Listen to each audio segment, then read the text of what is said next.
여러분 안녕하십니까. 누리PD입니다.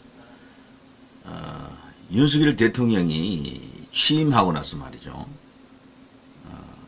3년은 채 안 되죠. 그 기간 동안 가장 뭐랄까 통쾌했던 순간이 여러분은 언제입니까? 아마 저와 같은 생각이실 것 같은데요. 저는 계엄 선포 그 뉴스를 접했을 때 그 당시 제가 외국에 나가 있었는데요. 그때 저도 흥분된 상태란 말이죠. 그 불비한 그 상황 속에서도 제가 방송할 만한 그 여건이 되지 않았는데 긴급 방송을 계속해서 연속으로 많이 했습니다. 그 당시 조회수도 엄청나게 나오더라고요. 그 당시에 하루에 그 계엄 관련한 그 방송을 1시간 단위로 막 그 당시에 여러 개 올렸었는데요. 야, 그때 그 상황을 다시 생각하니까 그 흥분, 자, 일거에 대한민국의 문제를 해결할 수 있다라는 그런 어떤 희망, 이런 것을 생각하니까 지금도 감회가 새롭습니다. 그런데 그것이 얼마 가지도 않아서 바로 또 해지되잖아요. 그러니까 이게 완전 널뛰기처럼 되고 상황이 급반전된 그 상황 속에서 당혹스러움 정말 잊혀지지 않는데요. 지금 와서 보면 대통령께서는 당시 우리가 알던 그런 비상계엄, 군을 동원해서 일시적이지만 그 국민들의 자유를 억압하는 제한하는 그런 계엄이 아니었다라는 게 다 드러나고 있습니다. 그것은 분명해요. 진짜 계엄을 하려고 마음을 먹는다면 그렇게 허술하게 할 리가 없습니다. 동원된 군병력이라는 게 몇 명 되지도 않고요. 특히 가장 중요한 국회. 국회는 이 계엄을 해제할 수 있는 권한이 있는 곳이기 때문에 국회는 철벽을 이렇게 둘러야 되거든요. 그리고 계엄을 제대로 성공시키려고 하면 그렇게 평일에 하면 안 됩니다. 평일이었잖아요. 제일 좋은 게 토요일이죠. 토요일. 토요일 밤에 해버리면요. 국회의원들 중에 한 절반은 지방에 다 내려가 있을 겁니다. 그러면 그 계엄 해제하기 위해서 국회의원들을 소집해도 그거 정족수 맞추는 데만 해도 최소한 5시간, 6시간, 7시간 이렇게 걸릴 거요. 근데 대통령은 그런 거 고려하지 않고 그냥 평일에 이 계엄을 했던 겁니다. 근데 그 계엄을 발동하는 방식도 특이한 게 그냥 중계를 하잖아요. 그냥 TV로. 그거는 국민들에게 일부러 알리는 거야. 그렇게 계엄을 한다라는 걸. 달리 말하면은 이재명에게도 민주당 국회의원들에게도 계엄을 해제할 수도 있는 국민의힘 의원들에게도 그걸 미리 다 알려주고 패를 딱 까놓고 한 그런 계엄이었다라는 거죠. 그래서 대통령의 의도는 무시무시한 그 계엄이 아니었다라는 겁니다. 그래서 원포인터 어떤 계엄이었다. 이제 그 원포인터가 무슨 목적이 있었는데 그것이 무엇이냐? 이제 우리가 생각할 때는 그 부정선거 이슈가 가장 컸다라고 보고 그리고 이제 거기와 연결된 여러 가지 어떤 카르텔들 그 선거가 이상한 선거들이 많았잖아요. 대통령은 가장 크게 문제 삼았던 게 그것임에 틀림없습니다. 지금 와서 봐도 그렇고요. 그리고 이제 그와 더불어서 반국가 세력, 그리고 하이브리드 전쟁 이런 개념들이 들어가 있었던 거죠. 그런데 그 계엄을 통해서 소위 스카이데일리 99 같은 그런 결정적인 단서를 잡았더라면은 게임 오버인데 그게 사실은 안 나온 것 같습니다. 제 생각에는. 여러분도 아마 거기에는 동의하실 겁니다. 그렇지만 의혹이 있는 것은 사실이죠. 의혹이 있는 것은. 왜냐하면 그 당시에 어떤 일이 있었는지 나중에 그 스카이데일리 기사를 통해서 완벽하지는 않지만 뭔가 이상한 정황이 있다라는 건 다 알려졌었거든요. 그 선거관리위원회 연수원으로 달려간 거기 이제 대형 버스들이 있잖아요. 버스 2대 있었지 않습니까? 그 버스가 멀리서 찍힌 CCTV 영상을 분석한 우리 2030 네티즌들에 의하면은 그것이 두건을 두른 그런 뭐 형상으로 보인다라는 거죠. 그런 어떤 형상들이 그 버스에 이렇게 타고 있는 그 모습들 그걸 보고 거기서 압력하던 해커들이 체포되어서 압송되었다 이 주장이 힘을 받았거든요. 그거를 얼핏 보면 알기는 힘들어요. 너무 이렇게 희미한 영상이라서. 그런데 그거 이제 전체적인 실루엣은 나타난다고요. 그 검은 실루엣. 그거를 실질적으로 두건 착용한 그 모습하고 딱 대조하면 거의 닮아 있어요, 사실은. 그래서 그때 당시 이제 그 연수원에서 활약하던 압력하던 중국인 해커들이 대거 체포되어서 압송되었다라는 게 사실로 받아들여지면서 소위 이제 당시 그때 이후로 그냥 소위 이제 우파 유튜버 혹은 우파 커뮤니티 전체를 덮은 가장 거대한 어떤 이슈가 되었었죠. 아무튼 뭐 지나간 일입니다만, 그러나 어쩌면 그것이 아직도 끝나지 않은 현재 진행형인지도 모릅니다. 저는 다른 건 몰라도 그 스카이데일리 기사 그게 지금도 좀 허술했다라고는 보지만 완전히 날조 조작 왜곡이라고는 생각하기가 어렵거든요. 전체적으로 정황이 뭐가 있는 건 사실이야. 대통령이 계엄을 선포하자마자 왜 거기로 보냈느냐라는 겁니다. 왜 거기로? 그 선관위로도 또 보내가지고 서버 근처에서 또 이렇게 찍힌 사진이 있잖아요. 그 밖에 뭐 또 계엄군들이 또 이렇게 갔던 곳, 여론조사 꽃, 김호준, 뭐, 그리고 강원도에 있는, 뭐, 또 이렇게 최에도 또 일부 이제 이 계엄군들이 갔었고요. 그런 것들이 말하는 것들이 전체적으로 하나로 이렇게 집약해서 보게 되면은 국회는요, 조기에 계엄 해제를 요구하는 것을 막기 위해서였다라고 보여지고, 나머지 네 군데 있잖아요. 계엄군들이 간 곳. 거기는 전부 선거관리위원회, 부정선거 이슈와 관련된 것들입니다. 그러니까 그 계엄은 부정선거를 잡기 위한 것이었다라고 보는 게 맞을 겁니다. 근데 그것이 결정타가 되는 뭔가 이렇게 물증이라고 할까 이런 것을 확보했으면은 대통령이 탄핵도 안 당했을 거예요. 그러면은 그것이 공개가 됐을 거고, 끝끝내 이제 탄핵될 때까지 그것이 나오지 않았다라는 것은 그 물증을 그때 확보하지 못했다라고 보는 게 맞을 것 같습니다. 제 생각에는.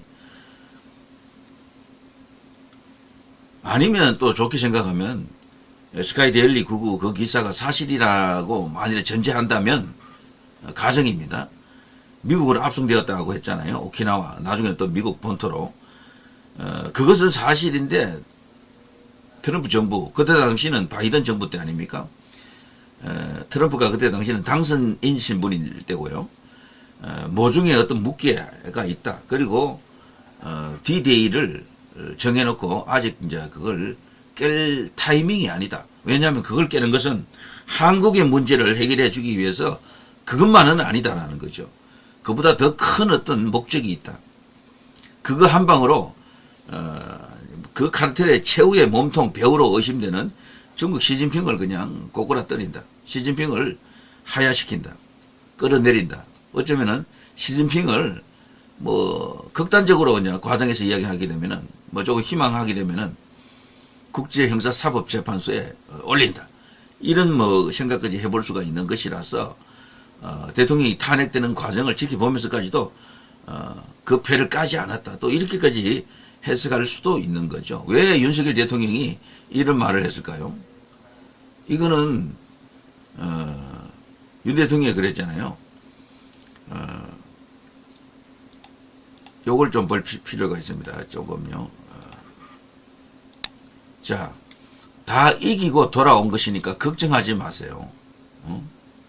어차피 뭐 5년 하나 3년 하나 왜 이런 말을 했을까요? 왜? 이게 너무도 이상하잖아요. 이거는 계엄 선포 이후에 그 엄청난 그 정변 속에서요. 탄핵 재판에서 결국에는 어떻게 보면 졌지 않습니까? 8대0으로 인용됐으니까. 그런데도 대통령은 이겼다라고 말했습니다. 왜 이겼다라고 말했을까? 5년 하나 3년 하나 똑같다. 나는 다 잃었다. 이거 하려고 대통령 했다. 그것이 뭐냐라는 겁니다. 그것이. 자, 이렇습니다. 자, 그 후에 이제 첫 형사재판이 열렸죠. 우리 언론에서 헤드라인 뽑은 거 보십시오. 윤, 평화적 대국민 메시지 계엄, 93분 항변. 이런 것은 다소 중립적인 헤드라인입니다. 헤드라인만 보더라도요, 기자가 작성한 언론사가 대통령에 대해서 어떤 마음을 갖고 있는지 알 수가 있죠. 요건 중앙일보였었고요. 아시아경제, 윤 국회 봉쇄 없었다. 이준석 새빨간 거짓말 맹비난. 이건 대통령에게 우호적이지 않는 헤드라인이죠. 재판 뭐 구체적으로 있었던 일은 제가 전하지 않겠습니다. 그건 여러분이 뭐 어디서 들으셨거나 뭐 그걸 뭐 줄줄 읽어봐야 의미가 없다라고 봅니다. 자, 아무튼 헤드라인만 읽어도 충분해요. 자, 수방사 경비단장 헌재 이어 윤 형사 재판에서도 의원 끌어내라 지시받았다. 요게 사실 굉장히 중요한 쟁점입니다. 의원 끌어내라 하지 않았다. 이거 굉장히 중요한데, 자, 결국은 이제 정인 싸움이 되겠죠. 정인 싸움. 그때 당시 홍장원이가 유튜브에 출연했었잖아요. 김병주 유튜버입니까? 거기 나가서 처음에 요원이라고 했던 것으로 여러분이 기억하시죠? 그랬다가 나중에 옆에서 의원이라 해야지. 그러니까 뭐 의원으로 바뀐 그 내용도 알고 계시고 그렇죠. 그래서 의원 끌어내라 이 부분은요, 굉장히 중요한 대목인데 여기서 승리하게 되면 대통령이 재판에서 승소할 가능성이 크다라고 보는 거죠. 포고령 1호 하고요. 이것 두 개가 가장 중요합니다. 상식적으로 봤어요. 의원 끌어내라 이게 말이 되려고 하면은 그 국회의원들이 도대체 숫자가 몇 명입니까? 거기는 국회의원만 있는 게 아니고 뭐 보좌관 뭐 등등 해서 수백 명이 있잖아요. 적어도 의원 끌어내려가 맞으려고 하면요. 한 사람 앞에 적어도 한 서너 명 달라붙어야 돼요. 그러면 1000명 이상이 그거 들어가 있어야 돼. 국회 안에. 근데 고작 몇 명이 들어갔습니까? 15명인가 들어가지 않았나요? 그 당시에 국회 안에. 밖에는 뭐 약 한 200여 명이 이제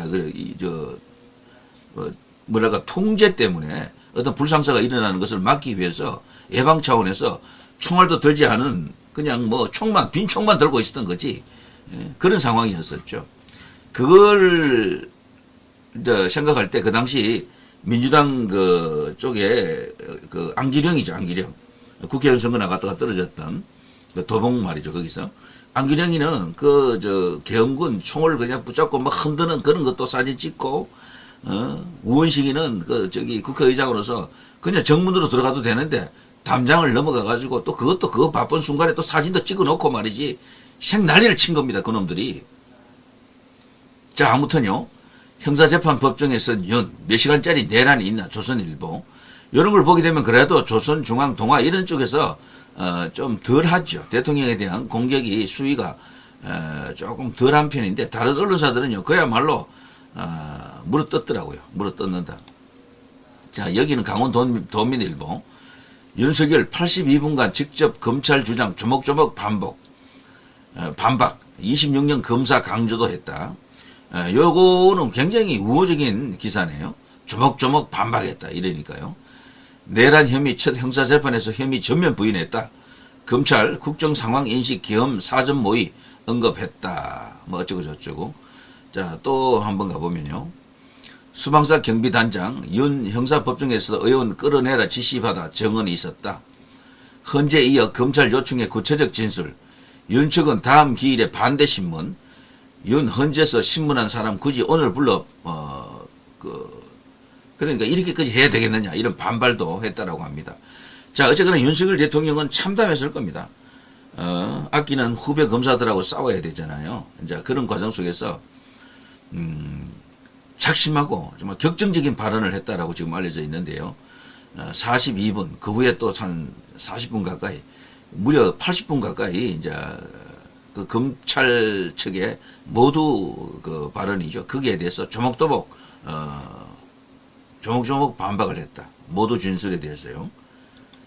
자, 윤석열 평화적 계엄 93분간 궤변만 93분이라고 하는 데도 있고 어떤 데서는 80분 조금 안 된다 그러기도 하는데요. 보통 하여튼 뭐 100분이 좀 안 되는 시간이라고 하겠습니다. 자, 이런 식으로 여기는 경향신문이잖아요. 그러니까 이게 이제 언론사가 어디냐에 따라서 이런 식으로 많이 나뉩니다. 탄핵 심판에서 인정된 사실도 부정했다. 검찰 국헌 문란 목적 폭동이 일으켰다. 그런데 폭동이라고 저들이 계속해서 끌고 가려고 합니다만 제가 앞서 설명한 것처럼 계엄 선포 이후에 해제되기까지 불과 뭐 한 2시간 정도 아닙니까? 그게 과연 우리가 알고 있는 그 계엄이 맞겠습니까? 진짜 대통령이 계엄을 하려고 했으면 그렇게 했겠습니까? 동원된 병력이 그거 가지고는 어림도 없어요. 그러니까 국회가 자율적으로 계엄 해제를 요구하도록 그냥 방치한 겁니다. 그러니까 절대로 이제 이 검찰이 주장하는 민주당이라든가 저쪽 야권에서 주장하는 반대쪽에서 주장하는 것과는 그게 맥이 맞지가 않습니다. 일단 계엄령이라고 하는 것은 비상계엄 자체가 대통령의 고유한 비상대권 아닙니까? 그렇게 할 만한 이유가 있었으니까 그렇게 했다라고 스스로 판단했으면 그걸 받아들이는 게 순리라고 저 봅니다만, 아무튼 가장 중요한 그날 계엄군들이 움직인 동선을 보게 되면 부정선거를 잡기 위해서였다라고 보는 게 확실한데, 다만 그때 너무 빨리 계엄이 해지되는 관계로 그걸 찾지 못했다라고도 볼 수 있지만, 또 다른 의미에서는 대통령은 딱 그것만 보여주려고 했던 겁니다. 달리 말하면 메시지 계엄이라고 하죠. 요즘은 메시지 계엄. 진짜 계엄을 하는 게 아니고 대국민 메시지를 던지기 위한 계엄이다. 그래서 이기고 돌아왔다라고 했던 겁니다. 이기고 돌아왔다. 내가 왜 계엄을 했는가? 부정선거 이대로 두고서는 반국가 세력에게 나라가 먹힌다. 지금도 먹혔다라는 것을 몸소 보여주기 위해서 그렇게 했다라고 볼 수 있겠죠. 그거를 이제 깨닫고 뒤늦게 2030들이 이제 개몽이 되면서, 그리고 많은 국민들이 개몽이 되면서 윤 대통령을 복귀시키자. 윤 대통령을 구하자. 윤 대통령 지지 열기가 엄청나게 그냥 폭발했잖아요. 그래서 계엄 전에 지지율이 10몇 %였는데 그게 그냥 폭등해가지고 50% 넘는, 당시 분위기로는 뭐 그야말로 60% 70% 뭐 갈 그런 분위기 아니었습니까? 그래서 정리하면 이렇습니다. 딱 한마디로 정리할 수가 있어요. 메시지 계엄이었다. 이게 지금 대통령 측의 핵심적인 주장이거든요. 진짜 계엄을 하려고 했던 것이 아니다. 우리 국민들에게 뭔가를 알리기 위해서 했다. 그래서 내가 그걸 성공했다. 그것이 바로 부정선거였다. 이런 이야기로 이제 보면 틀림없습니다. 그 후에 이제 부정선거 이슈는 우리 국민들의 몫이다. 이제 이렇게 볼 수도 있고, 또 다른 하나 희망을 또 이제 추가한다면은 뭔가 있다. 트럼프 대통령은 혹은 미국은 뭔가를 갖고 있다. 거기에 대한 기대는 완전히 버리기에는 아직 이르다. 기다려보라. 뭐 이런 이야기 있죠. 너무도 큰 이야기라서 한국의 문제 하나만을 해결하기 위해서라면은 벌써 그것이 나왔을 것이다. 그러나 그게 아니다.